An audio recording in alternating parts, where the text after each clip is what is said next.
Korrupsiya jamiyatni ichkaridan yemiruvchi illatdir. Bu illatga qarshi murosasiz kurashilmas ekan, taraqqiyot manzillari bizdan uzoqlashaveradi. Korrupsiya o'zi nima? Unga qarshi kurashning huquqiy asosi O'zbekistonda qay darajada mustahkam yaratilgan? Hozir ushbu savollarga javob berib o'tamiz.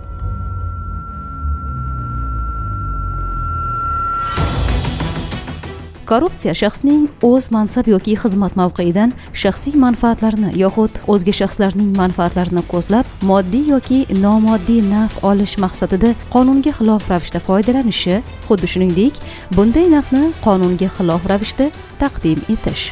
Manfaatlar to'qnashuvi, shaxsiy manfaatdorlik shaxsning mansab yoki xizmat majburiyatlarini lozim darajada bajarishiga ta'sir ko'rsatayotgan yoxud ta'sir ko'rsatishi mumkin bo'lgan hamda shaxsiy manfaatdorlik bilan fuqarolarning, tashkilotlarning, jamiyatning yoki davlatning huquqlari va qonuniy manfaatlari o'rtasida qarama-qarshilik yuzaga kelayotgan yoki yuzaga kelishi mumkin bo'lgan vaziyat.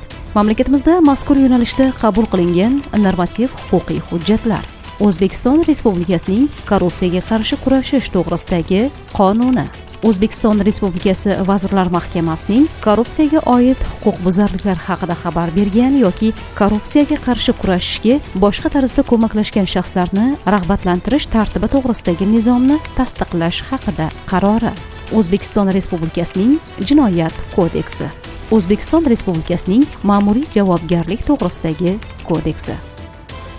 Siz ham korrupsiyaga qarshi kurashuvchilar safida bo'ling.